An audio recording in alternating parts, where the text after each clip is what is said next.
Renoven, el mayor fabricante de ventanas de aluminio y PVC, presenta Renoven Hogar. Una nueva división dedicada a la venta e instalación de todo tipo de soluciones para interior y exterior. Cortinas decorativas, toldos, pérgolas bioclimáticas, suelos técnicos, cortinas de vidrio, domótica. Renoven, soluciones para todo tipo de necesidades.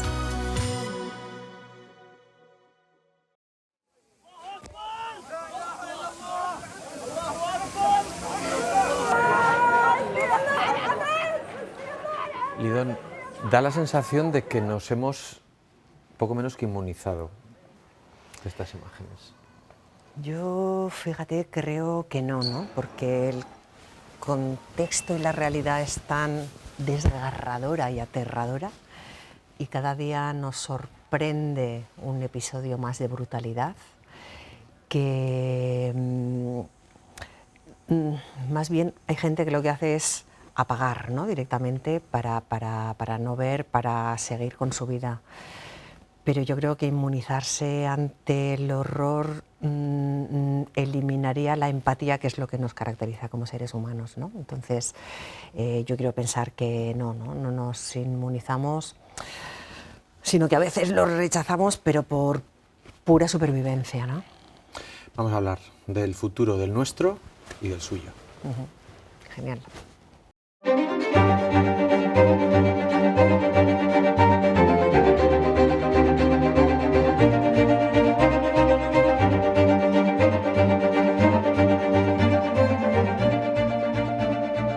Lidón Soriano Segarra, portavoz de la plataforma Yala Nafarroa y doctora en deporte, bienvenida a este programa. Muchísimas gracias, Roberto. Hablábamos de si estamos inmunizados o no ante el horror, ante la guerra, ante las injusticias, ante las matanzas, pero estas imágenes que hemos visto, ¿se podían haber evitado? Sin duda ninguna, se podían haber evitado y se pueden evitar, ¿no?, nuevos asesinatos en este contexto que ya Naciones Unidas ha declarado como genocidio, ¿no? Es una responsabilidad no solo legal, sino moral de cada una de las personas, por supuesto de los gobiernos e instituciones, pero también de cada una de nosotras, ¿no?, el movernos para detener esta situación, este genocidio. ¿Es una guerra? ¿Sabemos lo que es una guerra? Muy buena pregunta. No es una guerra, son los ataques de una potencia ocupante, según el derecho internacional, desde 1967, que es Israel, que ataca al pueblo al que ocupa, ¿no?, que en base a la Cuarta Convención de Ginebra debería estar prestando servicios, ¿no?, y en ningún momento aniquilando. El pueblo palestino, además, en base al derecho internacional, no tiene derecho a tener ejército, no tiene ejército, y se está enfrentando a la quinta potencia militar del mundo y primer receptor de armas por parte de Estados Unidos, ¿no? La asimetría es más que evidente y Israel en realidad es un proyecto colonial y está en sus escritos, ¿no?, que a mí es lo que más me ayudó a entender de qué va realmente esto.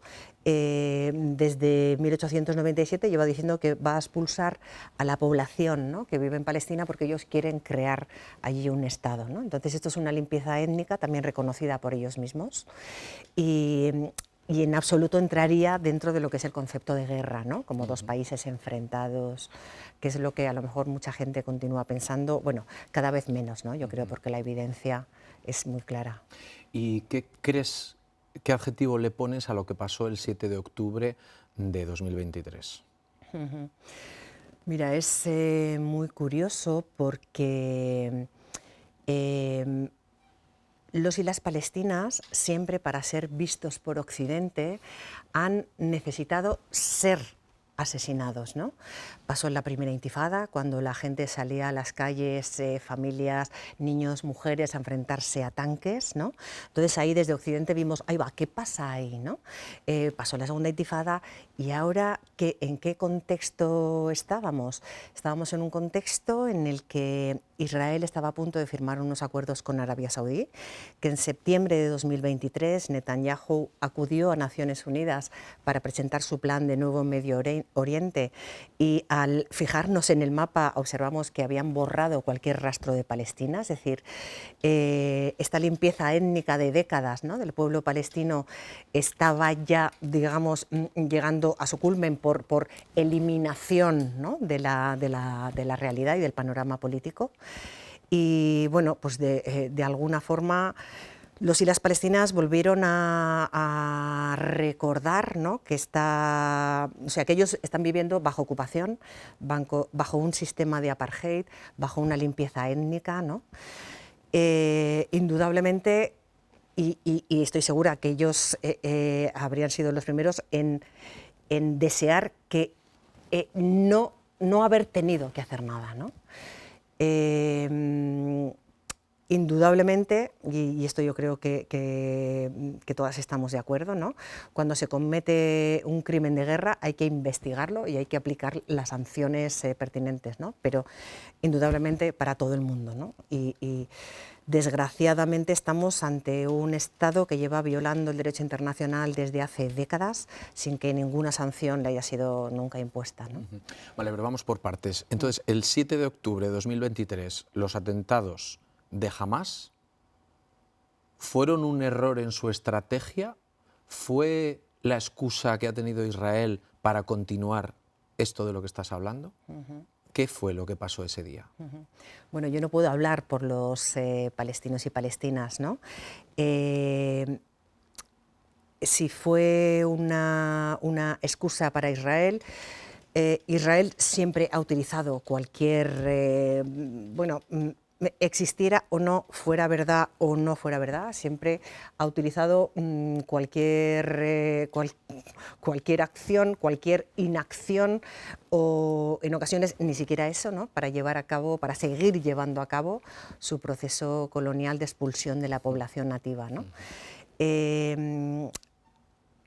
Si me permite, sí que me gustaría hacer una pequeña reflexión sobre lo que has comentado, porque bueno, estas acciones, aunque en la narrativa israelí, ¿no?, adoptada por la narrativa occidental, sí que se habla de ataques de Hamás, creo que es importante que recordemos que el pueblo palestino es un pueblo ocupado y en base al derecho internacional, resolución 3070, tiene derecho a luchar contra esa ocupación, ¿no?, y tiene derecho a luchar además por todos los medios posibles y específica, incluida la lucha armada, ¿no? Insisto que yo creo que nadie, y ellos los primeros, desean tener que utilizarla, pero es que están bajo una ocupación, ¿no? Si volvemos aquí a la España cuando los franceses estaban ocupando, ¿no?, los ciudadanos salieron a luchar contra los franceses, o en la Francia de la ocupación nazi salían a luchar contra la ocupación nazi, ¿no? O sea, el derecho internacional da concede, ¿no?, otorga ese derecho a los pueblos ocupados. Pero no calibraron bien. Yo creo que muchos ese día pensamos, ¿les van a machacar? Sí, mira, completamente de acuerdo contigo, y ahí también es muy interesante acudir a fuentes bibliográficas como el propio periódico israelí Haaretz, que en los días posteriores se hicieron eco, bueno, en primer lugar, que muchas de las noticias que salieron al poco eran falsas, como la decapitación, sí, ya recuerdo, aquellos días se habló mucho la decapitación de lo que era verdad y lo que no. De bebés, que a las 24 horas ya el propio ejército de Israel había confirmado que era mentira. Bueno, ¿no?, muchos bulos ya se fueron desmontando, sin embargo la prensa occidental parece que no llegaron a desmontarse del todo, y también el propio diario israelí comentaba que muchas de las muertes que se habían producido ese día, por ejemplo, ataques en los kibutz o en el Festival Nova, habían sido por el propio ejército israelí, ¿no?, bajo una directiva que se llama Directiva Aníbal, que sobre eso se escribió bastante esos días, ¿no?, que consiste que cuando van a coger a un rehén a un ciudadano tuyo y lo van a tener como rehén, es preferible matar a todo el mundo para que no se convierta en rehén, ¿no? Eso es una directiva que existe, e insisto, Haaretz durante esos días y otros medios se hicieron eco, ¿no?, de esta situación. Es decir, que al final aquí nos llega la información, ¿no?, como nos llega a través del tamiz de diferentes medios. Lo que pasó en ese momento, insisto, desgraciadamente, ¿no?, sucedió. Y creo que ahí hay que investigar, aunque es el propio Israel el que lo ha impedido, pero que creo que lo importante es centrarnos, ¿no?, en la situación actual, ¿no? ¿Por qué hay sectores de la población que se niegan a llamar a esto genocidio? Bueno, pues yo pienso que es, ya no puede ser por ignorancia, porque yo siempre he comentado que, bueno, que a un sistema colonial como es Israel, que lleva años expulsando al pueblo palestino, solo se le puede apoyar o desde la ignorancia, o desde el interés, o desde la maldad pura y dura, ¿no? Es evidente, no solo porque lo haya dicho Naciones Unidas, sino porque los principales expertos en estudios del genocidio y el holocausto ya desde el año pasado llevan afirmando que lo que está sucediendo es un genocidio, ¿no? Yo, sinceramente, no puedo entender, y todas las personas solidarias, ¿no?, que nos estamos movilizando, no podemos entender cómo hay gente que no puede o que no siente este dolor como propio, ¿no? Asesinato de niños por hambre, por balas. Los médicos que salen de Médicos Sin Fronteras, por ejemplo, nos dicen que los niños les están llegando con una bala en la cabeza y otra en el tórax. O sea, es que eso no es accidental. O sea, son blanco de francotiradores. Es de una atrocidad impresionante, ¿no? Que Israel en solo 5 meses haya asesinado a más niños y niñas que en todas las guerras del mundo en los últimos 4 años. O sea, es que eso es tal barbarie que yo no puedo concebir cómo alguien no lo define como lo que es, ¿no? Sobre todo porque los expertos así lo han afirmado ya. ¿Y qué podemos hacer para que se pare esta matanza? Porque miramos, ahora bien, estamos mirando a Nueva York, a la Organización de las Naciones Unidas. Francia se acaba también de incorporar a esa reacción, a ese reconocimiento de Palestina como Estado. ¿Qué más necesitamos? Porque solamente con esas declaraciones no vamos a evitar la muerte de estos niños.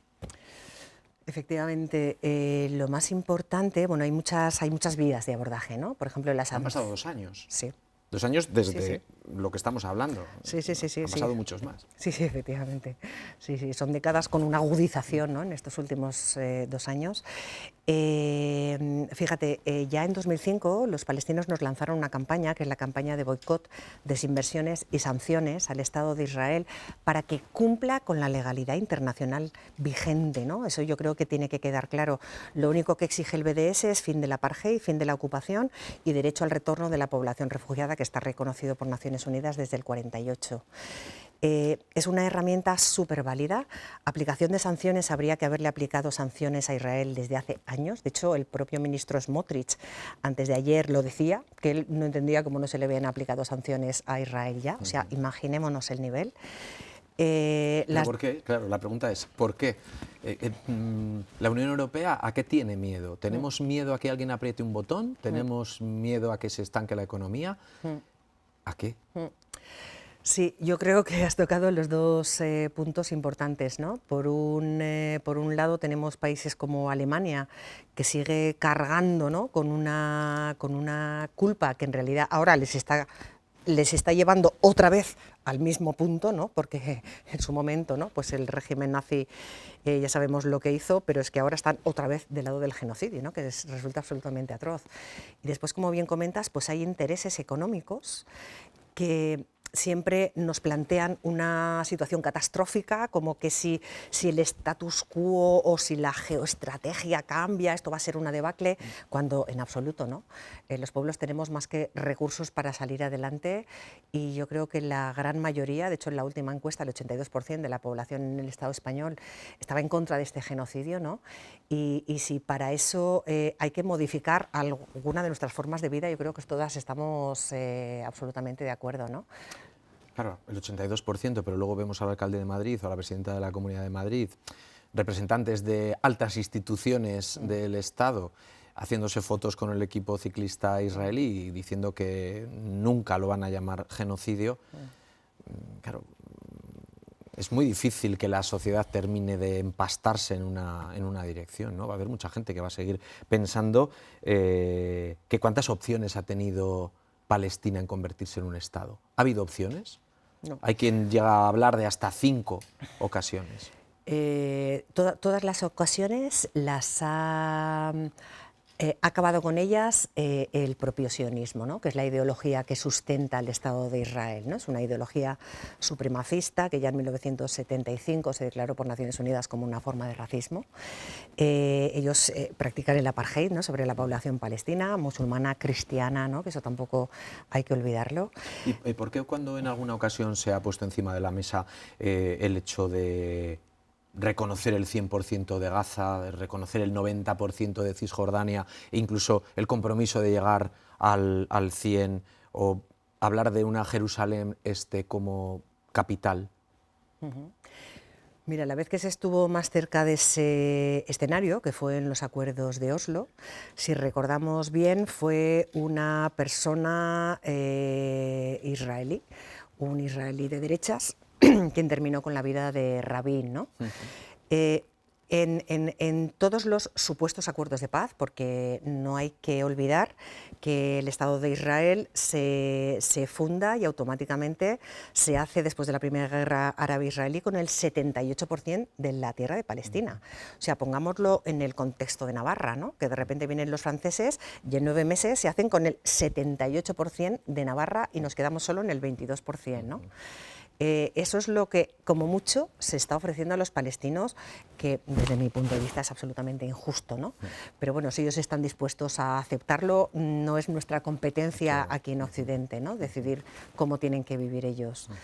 Pero vamos, todas las veces que se ha estado cerca de un llamado acuerdo de paz, ha sido Israel quien acaba con ello, como se ha visto en los altos al fuego, ¿no? La última vez, el asesinato en Qatar, el bombardeo en Qatar, ¿no? Cuando parecía otra vez a punto de firmar un alto el fuego. Sí, sí, pero que no termina de llegar. También, ¿qué pinta Irán en todo esto? ¿Pinta más de lo que nos pensamos? ¿Dónde se tiene que firmar un acuerdo de paz? ¿O dónde se tiene que firmar un acuerdo? Bueno, si me permites, yo creo que más que un acuerdo de paz, cuando hay un ataque unilateral o cuando se está cometiendo un genocidio, lo único que debemos hacer es detener al genocida, ¿no? Es como si estuviéramos viendo una violación y le dijéramos al violador que, bueno, en fin, que no la ataque tanto, que hable con ella. O sea, lo primero sería apartar, ¿no?, al violador, a aplicarle la ley.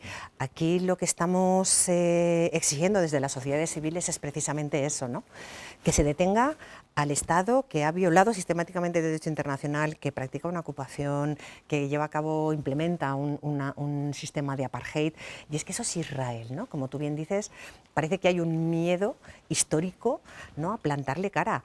Pero es que es un Estado que viola el derecho internacional. Es que no pueden haber dobles raseros. La gente eso es lo que no entiende, ¿no? Que a Rusia se le expulsara de todas las competiciones deportivas, e Israel, que está cometiendo atrocidad tras atrocidad, no se aplique el mismo rasero, ¿no?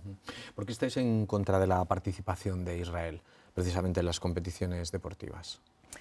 Bueno, enlazando un poquito con lo que comentaba antes, la herramienta de boicot, desinversiones y sanciones, el boicot es una herramienta civil, no violenta, reconocida incluso por el Parlamento de Navarra desde 2018, Y es una herramienta que sirvió, por ejemplo, para terminar con el apartheid en Sudáfrica, ¿no? Los palestinos lo que hicieron desde 2005 fue copiar, puesto que ellos están viviendo bajo un régimen de apartheid. Y las sociedades civiles nos hemos hecho eco.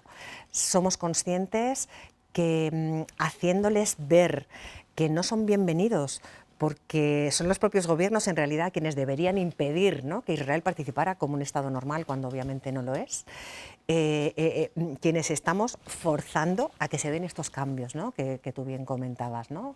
Entonces esos cambios no solo pueden ser declarativos, sino que se tienen que convertir ya en acciones, ¿no?, como aplicación de sanciones, desinversiones, ¿no? Y la gente tenemos ese poder en nuestra mano, ¿no? Acciones pacíficas de resistencia civil no violenta, pero dejar claro, ¿no?, dejar claro que Israel no puede competir en nuestras competiciones europeas.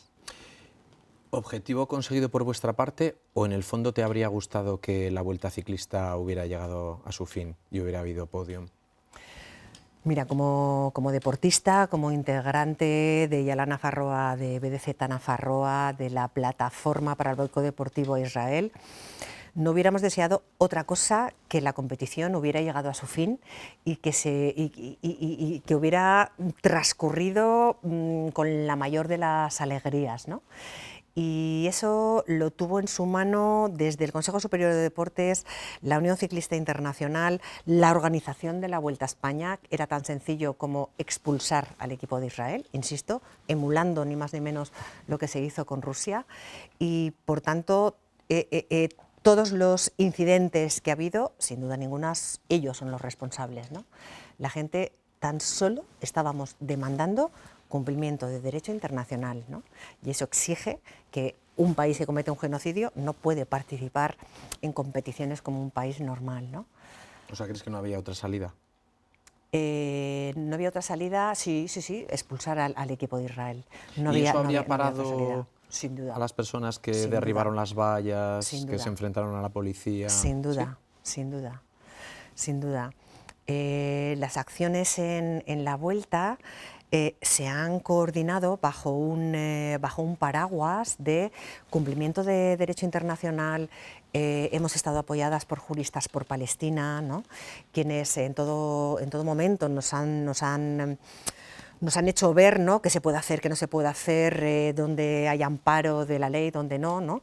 Hemos intentado siempre, y el 99,9% de las acciones así han sido. Después, claro, en un espacio abierto tú no puedes controlar, ¿no?, lo que puede hacer cualquier hijo de vecino que sale a la calle. Pero desde las organizaciones teníamos muy claro que las acciones tenían que ser pacíficas, de resistencia civil no violenta, denunciando la participación de Israel, y que el único objetivo era ese, sacar a Israel. Si Israel no hubiera participado, la Vuelta habría sido un evento deportivo como siempre, ¿no?, lleno de deporte y de alegría, pero lo que no estamos dispuestas es a que el deporte se utilice para blanquear un genocidio, ¿no?, que es lo que se conoce como sport washing. O sea, ¿que vais a tratar de tener más incidencia en otras competiciones, en otros deportes? Sí, sin duda ninguna. Tenemos, ¿no?, el precedente de Sudáfrica, y sobre todo tenemos el apoyo de la enorme base social. No solo en Euskal Herria, en el Estado español, en Europa, o sea, en los países del sur llevan también meses y meses saliendo a la calle. O sea, es que los pueblos hacemos nuestro, ¿no?, este sufrimiento, esta resiliencia. Son los gobiernos los que, desgraciadamente, algunos de ellos siguen respondiendo exclusivamente a intereses, ¿no? Pero los pueblos entendemos, es que nadie querríamos que nos mataran a nuestros hijos, a nuestra pareja, a nuestra madre, ¿no?, y menos de hambre. O sea, nos podemos imaginar lo que es no poderle dar comida a tu hijo. Entonces, la gente exige, ¿no?, que esto termine. Llevamos 23 minutos de entrevista y todavía no hemos hablado de Estados Unidos ni hemos hablado de Donald Trump. Hace pocos días hemos escuchado al ministro de Finanzas israelí hablar de bonanza inmobiliaria. Y en ese momento, cuando le escuché, me vino a la cabeza un vídeo que colgó el propio Donald Trump hace ya 6 meses. Era este vídeo. Vamos a recuperar este pequeño trozo.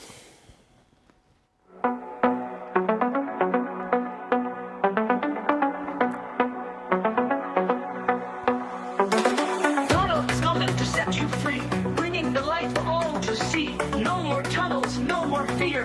Trump Gaza is finally here. Trump Gaza shining bright, golden future, a brand ¿Crees new que life. esto va a ser algo que va a acabar llegando? No. No por convicción y por deseo. Los y las palestinas es un pueblo que lleva arraigado a su tierra por generaciones. Y los pueblos del mundo vamos a seguir, ¿no?, acompañándoles para que evidentemente esto no suceda, ¿no? Esto, de alguna forma, también hay que agradecerle a Trump que pusiera negro sobre blanco cuáles eran los planes, ¿no? Porque estos son los planes del sionismo no desde ahora ni desde hace 2 años, sino desde hace 77 años, ¿no? Y aquí pudimos ver, ¿no?, la brutalidad de lo que es una limpieza étnica. Expulsar a un pueblo que vive a su manera y con su cultura, ¿no?, y crear otra realidad colonial desde el occidente, ¿no? ¿Esto que estamos viviendo, crees que va a tener un final de ciclo? ¿Va a cambiar próximamente? ¿Va a tardar? ¿Qué piensas? Pues yo creo que no, fíjate. Porque creo que no se ha hablado tanto, ni tan seguido, ni durante tanto tiempo, desde hace muchos años. Sí. El historiador israelí antisionista Ilan Pappé, que fue quien escribió La limpieza étnica de Palestina, la historia de la Palestina moderna, libros que recomiendo a cualquiera que quiera entender desde la objetividad científica lo que pasó. Él dice que, bueno, todos los imperios a lo largo de la historia han caído, que a Estados Unidos y a Israel les queda menos tiempo que nunca como imperio, que también los imperios en sus últimos momentos no han sido súper agresivos precisamente porque sentían también la llegada de ese fin, y que a Israel y el dueto Israel-Estados Unidos le queda muy poco, ¿no? Él siempre comenta que, bueno, ¿no?, que van escalando en brutalidad hasta que llega un momento que pasa algo que no sabemos qué puede ser, ¿no? Y de repente, ¡buah!, ¿no?, el imperio cae en picado, ¿no? Pues no sabemos si serán nuestras acciones de boicot, de desinversión, la flotilla que va rumbo a Gaza, ¿no?, y que ahora mismo a un compañero nuestro lo han señalado como de Hamás, cuando es un absoluto despropósito, ¿no? Es decir, que Israel siempre, y fundamentalmente a base de mentiras, intenta, ¿no?, desprestigiar a las que estamos en el movimiento de la solidaridad, que lo único que buscamos, insisto, es cumplimiento de derecho internacional, ¿no? Pues estaremos vigilantes, observando, saliendo a la calle, manifestándonos de muchas maneras, pensando que esto algún día se pueda parar. Lo que ocurra después ya, ahí también la política lo hace todo. Sí, efectivamente. Si me permites un minuto, Roberto, suelo comentar que hay varias campañas en las que podemos participar. Por ejemplo, en la campaña contra Teba, la campaña contra CAF. Hay mociones también que se pueden aprobar en los ayuntamientos, ¿no?, que lo que hacen es llevar el derecho internacional a lo local. O sea que hay muchas acciones ciudadanas en marcha y que animamos a la gente a que tome ese papel activo, ¿no?, activo para cambiar el mundo hacia un mundo donde quepan muchos mundos y donde todas, ¿no?, podamos convivir en paz. Idon Soriano Segarra, muchísimas gracias por tu tiempo. Que vaya muy bien. Muchísimas gracias, Roberto. Muchísimas gracias a todo el equipo.